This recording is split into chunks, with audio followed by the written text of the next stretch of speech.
하나님께서 범죄한 이스라엘, 특별히 시내산에서 언약을 맺으시고 성막의 모든 식양을 주셔서 이제 모세가 그 성막을 진행하려고 할 때 이스라엘이 황금 송아지를 만들어서 범죄하죠. 바로 이 황금 송아지 사건은 구약 전체를 통틀어서 가장 큰 사건이자 하나님의 언약 자체, 하나님과의 맺은 언약 전체가 다 깨어질 수밖에 없는 가장 중대한 범죄 중에 하나였습니다.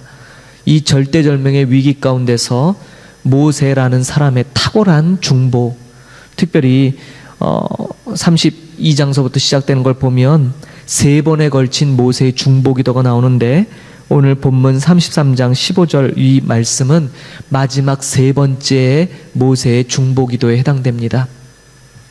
아시다시피 황금 송아지 사건을 통해서 하나님께서는 하나님의 백성을 더 이상 당신의 백성이라고 부르지 않습니다. 그도 그럴 것이, 그것은 이스라엘 백성이 하나님을 인정치 않고 하나님의 그 놀라운 구속의 은혜를 잊어버렸기 때문이죠. 그리고 그들은 말합니다. 우리를 애굽에서 인도하여 낸 이 사람 모세, 이 모세는 지금 산에 올라가서 죽었는지 살았는지 모르겠다, 이 말이죠. 그래서 우리를 인도하여 낸 신을 만들라. 그래서 만들어진 것이 황금 송아지입니다. 참담한 일이죠.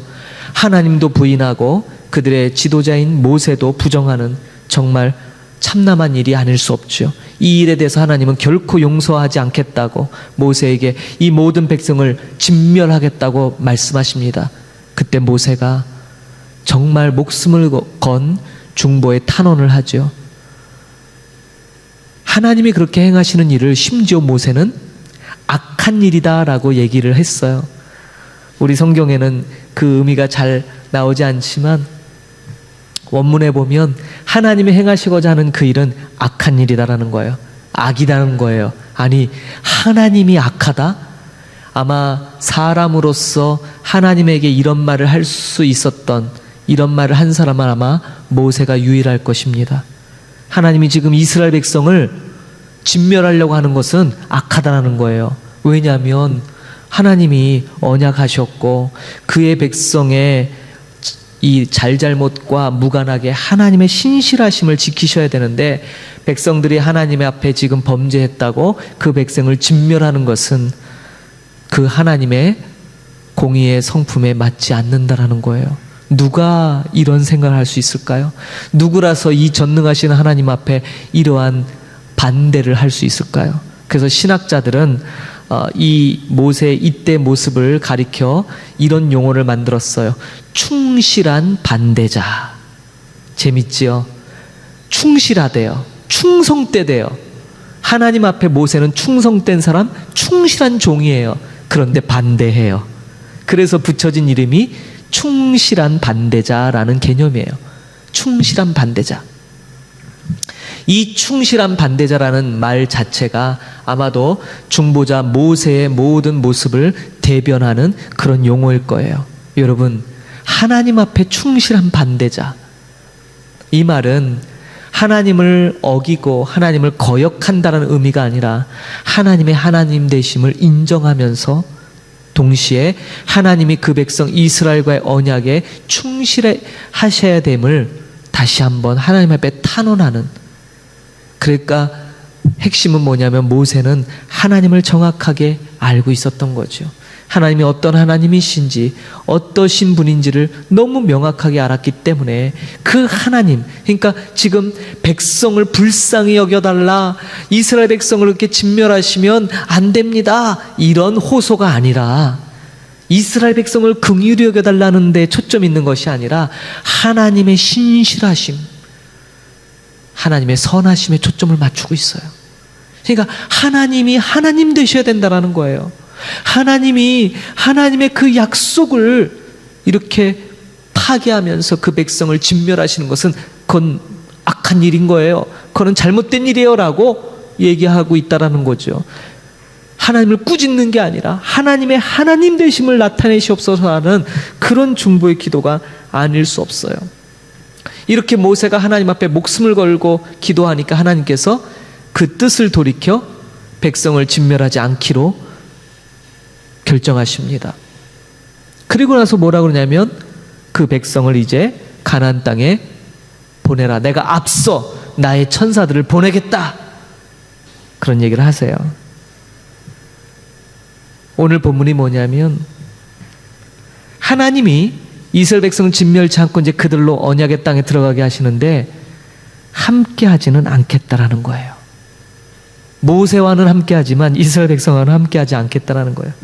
바로 그 말씀에 대한 마지막 세 번째 탄원이 뭐냐면 오늘 본문이에요.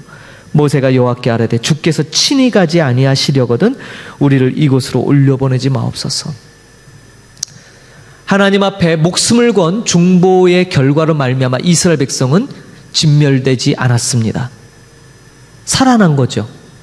그러나 이것이 중요한 게 아니라 모세가 볼 때는 처음 시내산에서 하나님과 이스라엘이 언약을 맺었을 때 하나님이 그 백성 이스라엘을 향하여 얼마나 기뻐하셨는지 몰라요.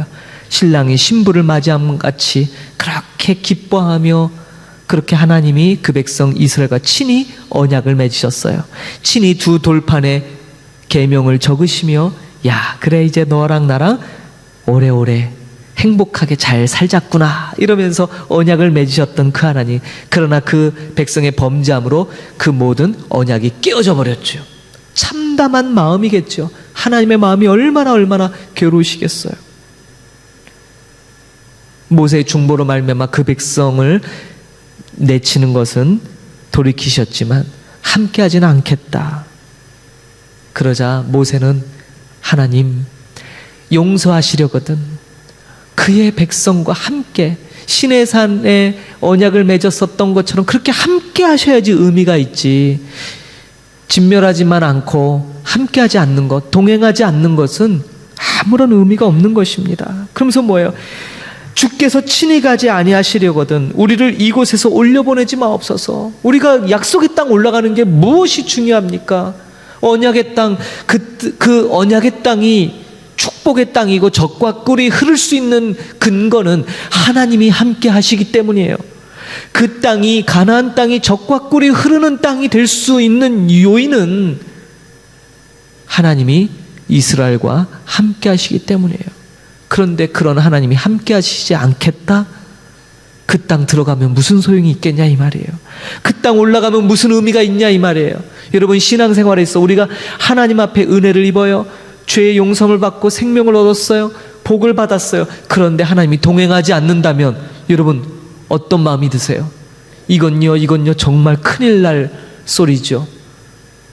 큰일 날 소리잖아요. 우리가 예수 믿어서 죄 용서는 받았는데 하나님 우리가 동행하지 않는다. 동행함이 없어졌다. 그러면요 저와 여러분의 삶이 무슨 의미가 있겠어요? 이 땅 캄보디아에서 우리가 복음 전파자로 이렇게 더운 나라에서 고생하며 땀을 흘리며 주의 나라 주의 영광을 위하여 일을 하는데 하나님이 함께하지 않으신다. 있을 수 있는 일인가요? 생각만 해도 정말 끔찍한 일이 아닐 수 없죠. 근데 지금 하나님께서 그렇게 하시겠다는 거예요. 이스라엘과 함께하지 않겠다는 거예요. 그러자 모세가 뭐예요?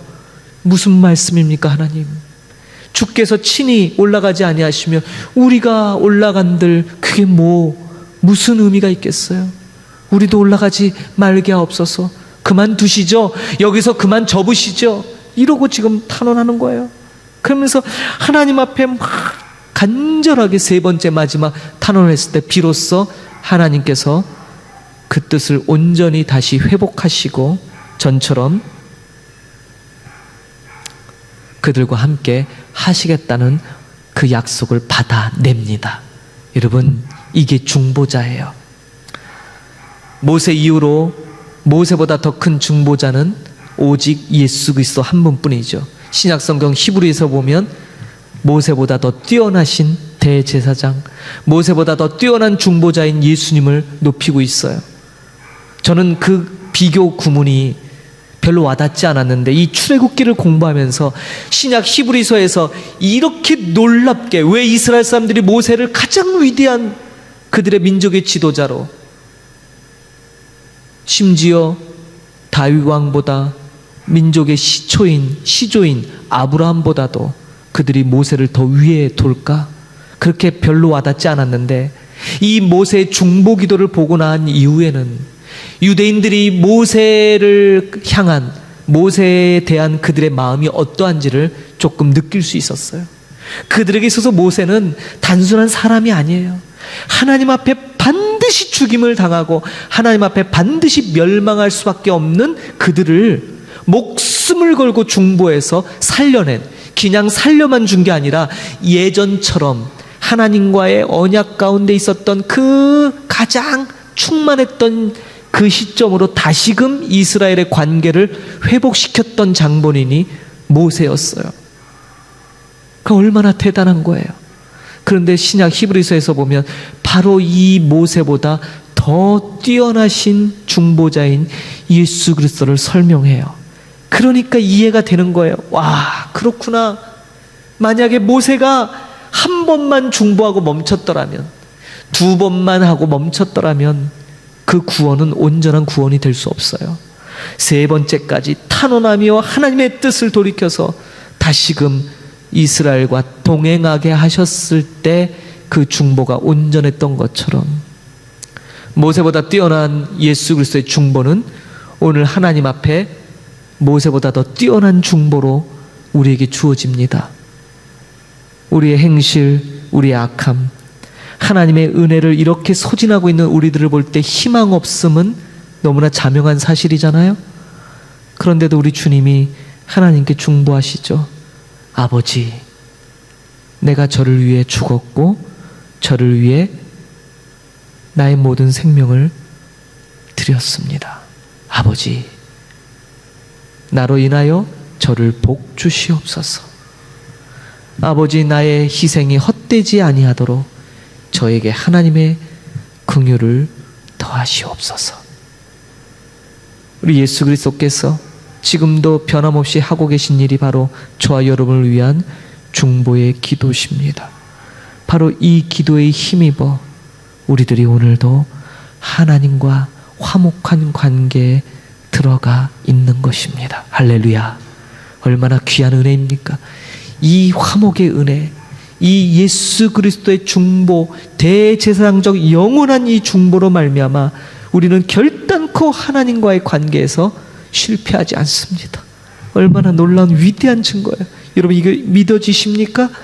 이것이야말로 복음이요, 이것이야말로 오늘을 살아가는 우리가 붙들어야 될 가장 위대한 진리의 말씀인 줄 믿습니다. 그러므로 오늘 모세의 이 중보를 통해서 그가 얼마나 하나님 앞에 이스라엘을 두고 하나님 앞에 자신의 모든 생명을 바쳐 중보한 것을 우리가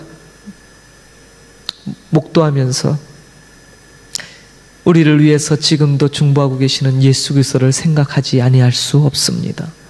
주님 앞에 감사가 절로 나오죠. 오늘 이 밤에 기도하실 때 우리의 중보자 되신 예수 그리스도, 이제 2주만 지나면 성탄절이 이제 옵니다. 성탄, 주님의 이 땅에 오심의 의미가 여러분에게 어떤 의미인지, 오늘은 중보자적인 예수님의 모습으로 나와 같은 죄인을 위해 지금도 하나님 앞에 여러분과 저와 하나님과의 화목을 위해, 결단코 깨어질 수 없는 그 화목을 위해 오늘도 중보하시는 그 예수님을 바라보십시다. 저는 이따금씩 정말 저 자신이나 아니면 삶의 모습, 그리고 여러 가지 이 땅 캄보디아에서의 복음 전파의 모습들을 볼 때 때로는 좀 실망하고 기운이 빠지고 낙심될 때가 있어요. 아, 이거 뭐 이래갖고 이거 어디 정말 하나님 앞에 뭐 제대로 드려질까? 인간적인 측면에서의 이러한 자괴감이 종종 찾아옵니다. 근데 그럴 때마다 이 출애굽기의 모세의 중보 기도를 보면서 이렇게 가망 없는, 이렇게 배영무도한, 이렇게 하나님의 은혜를 쉽게 저버리고 우상 숭배로 나아가는 이스라엘을 향해 뭐 가치 있다고, 뭐 그게 쓸만하다고, 뭐 하나님 앞에 드려질 만하다고 그러한 이스라엘을 향해 목숨 걸고 중보했던 모세를 생각하게 됩니다. 어떤 마음이었을까요? 정말 모세가 그 백성이 전혀 밉지 않았을까요? 아니요. 중보 중보기도 마치고요. 두 번째 중보기도 할 때 모세가 돌판을, 하나님이 친히 작성하신 돌판을요 내던지는 그 모습을 보여요. 하나님의 그 분노하심을 여과 없이 백성들에게 보여줘요. 그게 중보자의 모습이에요. 중보자는 무조건 덮기만 하는 게 아니라 여과 없이 하나님의 그 얼마나 하나님께서 진노하심을 보여줍니다. 그것이 무엇을 상징하는지 알면서 행합니다. 가슴이 찢어지는 듯한, 그러함에도 불구하고 다시 백성 때문에 하나님 앞에 무릎 꿇고 중보하는 모세를 보면서 우리 예수님은 어떠하실까? 겟세마네 동산에서 땀이 핏방울처럼 흘리듯 그렇게 간구하셨던 주님의 마음은 또 어떠하셨습니까? 그것을 생각해 볼 때 정말 중보자인 예수 그리스도의 위대하심을 깨닫게 됩니다. 이 땅 거민을 향한 예수 그리스도의 중보를 이 시간 붙드십시다. 우리 눈에 보이는 현상에 초점 맞추는 것이 아니라 예수님의 위대하심을 강조하고 예수님의 그 중보자의 완전하심을 믿읍시다. 예수 그리스도의 그 중보에 온전케 하심을 믿고 고백하며 기도하십시다.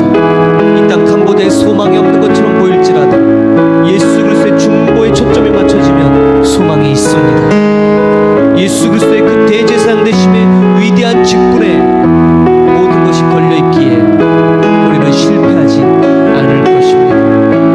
오늘 이 밤에 기도하실 때 우리에게 주어진 이 말씀, 모세의 이 중보의 기도의 이 기도 문구를 통해 지금도 우리를 위해서 중보하고 계시는 예수 그리스도를 바라보며 혹여 지치고 낭망하고 낙심하고 좌절 가운데 있는 분들이 계시다면 우리 인간적 차원에 초점 맞추지 말고 예수 그리스도께 초점 맞춰 다시 일어나는 놀라운 그런 능력의 시간이 되기를 소망합니다. 이것을 위하여, 교회를 위하여, 우리의 동역자 선교사님들과 말씀 전파자들을 위하여, 목양하는 교회를 위하여, 이 땅에 세워진 모든 하나님의 권속들, 교회들을 위하여 이러한 우리의 중보자의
하나님 아버지 은혜를 감사합니다. 오늘 출애굽기에 있는 모세의 중보기도를 함께 나눴습니다. 가망 없는, 희망 없는, 그냥 버려도 진멸해도 아까울 것이 없는 이스라엘. 그 이스라엘을 향하여 한 사람 모세는 생명을 걸고 하나님 앞에 중보했습니다.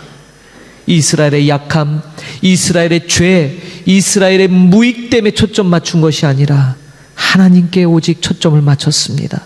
하나님의 하나님 되심에 그 모든 기도에 초점이 있었습니다. 그런 모세를 바라보며 하나님은 뜻을 돌이키시고 다시 예전처럼 이스라엘과 동행하시기로 결단하시고 모세에게 그리하겠노라고 말씀하셨습니다. 한 사람의 중보로 인하여 뜻을 돌이키셨던 하나님, 이제 온전한 아담이신 예수 그리스도로 말미암아 그 예수 그리스도의 중보의 은혜로 말미암아 오늘 우리가 하나님 앞에 다시금 온전케 됨을 이 시간 감사함으로 고백합니다. 오직 우리의 삶 속에 예수 그리스도의 중보의 사역이 얼마나 위대하고 크고 놀라운지를 늘 기억하게 하여 주옵소서.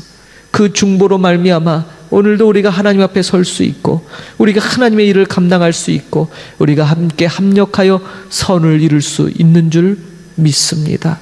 그러므로 이 위대한 예수 그리스도의 중보의 사역이 우리의 삶을 이끄는 원동력 되게 하시고 때로 눈에 보이는 것으로 인하여 우리의 믿음이 흔들리고 정말 우리의 삶의 그 놓여있는 처지 때문에 낙심하고 낭망하고 그러한 고통이 우리를 누를 때 다시 예수 그리스도를 바라보고 예수 그리스도의 중보하심의 그 놀란 은혜를 힘입어 온전케 바로 설 수 있도록 우리의 신앙이 온전히 바로 설 수 있도록 하나님 은혜를 더하여 주옵소서. 이 땅 가운데 세워진 모든 교회들과 복음 전파자들 하나님 저들 위에 놀라운 은혜 베풀어 주시고 중보자이신 예수 그리스도만이 저들의 증거의 증언의 제일 되게 하시고 온전한 대상이 되게 하시고 믿음의 온전한 주체가 되게 하셔서 예수 그리스도로 말미암아 이 땅 가운데 놀라운 변화의 바람이 불도록 주님 긍휼을 더하여 주옵소서. 오늘 이 밤에도 기도의 제목 갖고 나온 이들 중보자이신 예수 그리스도를 바라보며 주님의 뜻에 부합된 믿음의 기도 올려지게 하여 주시고 그 모든 바람들이 주 뜻 안에서 이루어지는 놀라운 성취함을 보도록 주님 큰 은혜 베풀어 주옵소서. 감사드리며 예수 그리스도의 이름으로 기도하옵나이다. 아멘. 하늘에 계신 우리 아버지여, 이름이 거룩히 여김을 받으시오며 나라가 임하옵시며 뜻이 하늘에서 이루어진 것 같이 땅에서도 이루어지이다. 오늘날 우리에게 일용할 양식을 주옵시고 우리가 우리에게 죄 지은 자를 사하여 준 것 같이 우리 죄를 사하여 주옵시고 우리를 시험에 들게 하지 마옵시고 다만 악에서 구하옵소서. 대개 나라와 권세와 영광이 아버지께 영원히 있사옵나이다. 아멘.